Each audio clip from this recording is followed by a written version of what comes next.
তীব্ৰবেগী মহা ক্ষতি কৰে সেই কথা পূৰ্বতেও আমি বহুবাৰ কৈ আহিছোঁ আৰু এইবাৰ আন এক দুৰ্ঘটনা তীব্ৰবেগৰ ফলত অতি ভয়ংকৰ দুৰ্ঘটনা সংঘটিত হ'ল। নমস্কাৰ, স্বাগতম ষ্টুডিঅ'ত মই প্ৰাঞ্জল। তেলেংগানাত এই দুৰ্ঘটনা সংঘটিত হৈছে নিশাৰ ভাগত বাইপাছত এখন হায়াবুছা বাইক ঘণ্টাত 140 কিলোমিটাৰ বেগত আহি আছিল আৰু এখন SUV বাহনত খুন্দা মাৰিলে আৰু এই দুৰ্ঘটনাত থিতাতে 5 জনৰ মৃত্যু হ'ল। গোটেই ঘটনাটো এনেধৰণৰ, SUV এখন গাড়ী এটা সম্ভ্ৰান্ত ব্যৱসায়ী পৰিয়ালৰ গাড়ী বুলি জনা গৈছে। শেহতীয়া প্ৰাথমিক অনুসন্ধানত তেওঁলোকে এখন বিয়াত অংশলৈ ঘৰ অভিমুখে গৈ আছিল।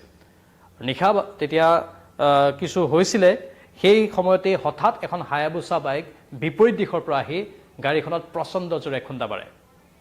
আৰক্ষীয়ে বৰ্তমান তদন্ত চলাই আছে যে সুৰাসক্ত অৱস্থাত আছিল নেকি সেই বাইক আৰোহীজন বা বাইক চালকজন, সেয়া এতিয়ালৈকে অৱশ্যে স্পষ্ট হোৱা নাই। আৰক্ষীয়ে সেয়া প্ৰাথমিক অনুসন্ধানত গোটেই বিষয়বস্তুবোৰ ভালদৰে চাই আছে। কিন্তু SUVখনত ভিতৰত থকা আটাইকেইজন যাত্ৰীৰে মৃত্যু হৈছে। স্পৰ্টছ ইউটিলিটি ভেহিকল সাধাৰণতে এনেধৰণৰ বাহনবোৰত 5 ষ্টাৰ ৰেটিঙেই থাকে গ্ল'বেল এনকেবৰ, যাৰ ফলত দুৰ্ঘটনা প্ৰতিৰোধৰ ক্ষেত্ৰত এক বিশেষ মান বুলি যাক ধৰা হয়। কিন্তু সেই SUV বাহনো এখন বাইকৰ খুন্দাত সেই SUV বাহনত থকা 4জনকৈ লোকৰ মৃত্যু হ'ল আৰু বাইক আৰোহী যিজন চালক আছিল সেইজনৰো লগে লগে মৃত্যু হোৱা বুলি আমি গম পাইছোঁ। আৰু বয়স মাত্ৰ 24 বছৰ। যিজনে এই হায়াবুছা বাইকখন চলাই আছিল মাত্ৰ 24 বছৰীয়া আৰু ঘণ্টাত 140 কিলোমিটাৰ বেগত সেই হায়াবুছা বাইকখন চলাই আছিল যুৱকজনে। 5জনকৈ লোকৰ শোকাবহ মৃত্যু হৈছে আৰু তাৰ পাছতে স্থানীয় লোকে প্ৰতিক্ৰিয়া প্ৰকাশ কৰি কৈছে যে প্ৰতি নিশা সেই স্থানত, সেই বাইপাছটোত এনেধৰণে ৰেচিং ট্ৰেকত পৰিণত কৰা একাংশ যুৱকক দেখিবলৈ পোৱা যায়। একাংশ যুৱক যুৱতী আহে আৰু সেই ট্ৰেকটোক ৰেচিং ট্ৰেকলৈ পৰিণত কৰে আৰু তীব্ৰ বেগত তাত বাইক চলায়। এক প্ৰকাৰ তেওঁলোকৰ মাজত প্ৰতিযোগিতাও চলে আৰু সেই প্ৰতিযোগিতাৰ ফলত ইয়াৰ পূৰ্বেও বহুকেইটা দুৰ্ঘটনা সংঘটিত হৈছে। কিন্তু নেশ্যনেল হাইৱে অথৰিটি অফ ইণ্ডিয়াই আজিলৈকে সেই বিশেষ পথছোৱাত তেনেধৰণৰ দুৰ্ঘটনা ৰোধ কৰাৰ বাবে তাত বিশেষ পেট্ৰলিঙৰ কোনো ব্যৱস্থা কৰা নাই, তাত কোনো কেমেৰাৰ ব্যৱস্থা কৰা নাই আৰু প্ৰতিবাৰৰ দৰে এইবাৰো এক ভয়ংকৰ পথ দুৰ্ঘটনাত 5জন লোকে কৰুণ মৃত্যু সাৱটি ল'লে। পুনৰ জনাইছোঁ, তেলেংগানাত সংঘটিত হৈছে এই ঘটনাটো আৰু ই আকৌ এবাৰ প্ৰমাণ কৰিছে যে ভাৰতবৰ্ষৰ ৰাজপথবোৰ কিমান সুৰক্ষিত। ভাৰতৰ ৰাজপথত বহুতেই ৰাজপথৰ আইন নামানে, সেইটো এটা জ্বলন্ত সমস্যা।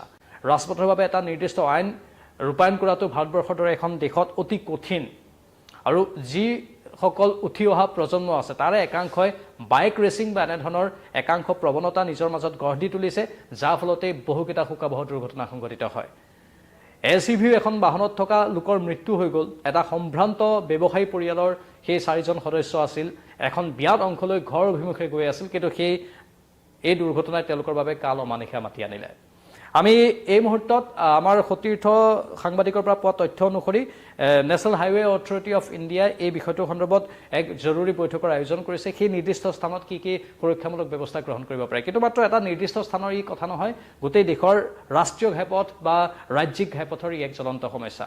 2025 পৰা 2026 বৰ্ষলৈকে এই এটা বছৰত, 1.5 বছৰত কিমান পথ দুৰ্ঘটনা সংঘটিত হৈছে তাৰ হিচাপ উলিয়ালে ভালদৰে সেই হিচাপবোৰ আমি যদি পৰ্যবেক্ষণ কৰোঁ গম পাব পাৰিম। ইয়াৰে অধিকাংশই তীব্ৰ বেগত গাড়ী চলোৱাৰ ফলত বা বাইক চলোৱাৰ ফলত সংঘটিত হোৱা দুৰ্ঘটনা অথবা সুৰাপান কৰি গাড়ী চলোৱাৰ ফলত সংঘটিত হোৱা দুৰ্ঘটনা। তীব্ৰ বেগত গাড়ী চলোৱাৰ ফলত অসমতেই সৌসিদিনা এগৰাকী বিহুকৰীৰ মৃত্যু হৈ গ'ল, বিহু দলৰ এটা দুৰ্ঘটনা সংঘটিত হৈ গ'ল। সেই দুৰ্ঘটনাবোৰ সংঘটিত হৈ আছে আৰু সেই দুৰ্ঘটনাত চালকৰ ভুলৰ কথা বাৰে বাৰে কোৱা হয়। আজিৰ পৰা কেইমাহমান পূৰ্বে এজন স্বামী, তেওঁৰ স্ত্ৰী আৰু কণমানি সন্তানৰ মৃত্যু হৈছিল। পুৱতি নিশা তেওঁলোকে যাত্ৰা আৰম্ভ কৰিছিল নগাঁৱলৈ বুলি আপোনালোকৰ সকলোৰে মনত আছে। কণমানিগৰাকীৰ স্কুল আছিল, পিছদিনা সেই স্কুলত যাতে সময়মতে পাব পাৰে তাৰ বাবে তেওঁলোকে খুব বেগত গাড়ী চলাইছিল আৰু সেই বেগত গাড়ী চলোৱাৰ ফলত এটা পৰিয়াল নিশেষ হৈ গৈছিল। আজিৰ পৰা প্ৰায় এবছৰ পূৰ্বে এটা পৰিয়ালৰ গাড়ী নদীত তীব্ৰ বেগত যোৱাৰ ফলত নদীত গৈ পৰিছিল অসমৰে সেই ঘটনাও হয়তো আপোনালোকৰ মনত আছে। সেই ঘটনাবোৰৰ বাবেই এতিয়া বিভিন্ন সময়ত চালকসকলকে দোষাৰোপ কৰা হয় আৰু চালকসকলৰ ভুলবোৰ বিভিন্ন সময়ত উনুকিয়াই দিয়া হয়। সেই নিৰ্দিষ্ট চালকজনৰ হয়তো ভুল নাথাকে, বিপৰীত দিশৰ পৰা অহা গাড়ীখনৰ চালক বা অন্য চালকৰো কেতিয়াবা ভুল থাকিব পাৰে, কিন্তু ভাৰতবৰ্ষত এইবোৰ একো একোটা জ্বলন্ত সমস্যা হিচাপে পৰিগণিত হৈ আহিছে। এই তেলেংগানাৰ ঘটনাটো অত্যন্ত দুৰ্ভাগ্যজনক তীব্ৰ বেগে কেনেধৰণে 5জনকৈ লোকৰ মৃত্যু নমাই আনিলে সেয়া আমি আপোনালোকক জনালোঁ আৰু এতিয়া এনেধৰণৰ ঘটনাবোৰ ৰোধ কৰাৰ বাবে আমি প্ৰতিজন লোকেই সজাগ আৰু সচেতন হোৱাটো প্ৰয়োজন এই খবৰ আছিল তেলেংগানাৰ প্ৰাথমিক ৰূপত যিখিনি তথ্য আহিলে সেই তথ্যখিনিৰ আধাৰত আমি পোনপটীয়া সম্প্ৰচাৰটো আপোনালোকৰ বাবে আগবঢ়ালোঁ সবিশেষ তথ্য পৰৱৰ্তী সময়ত আমি জনাই থাকিম তেওঁলোকৰ নাম তেওঁলোকৰ ঠিকনা সবিশেষ যেতিয়া আহিব পৰৱৰ্তী সময়ত সেইখিনি আমি আপোনালোকক জনাম এই মুহূৰ্তৰ এই পোনপটীয়া সম্প্ৰচাৰৰ পৰা বিদায় লৈছোঁ নমস্কাৰ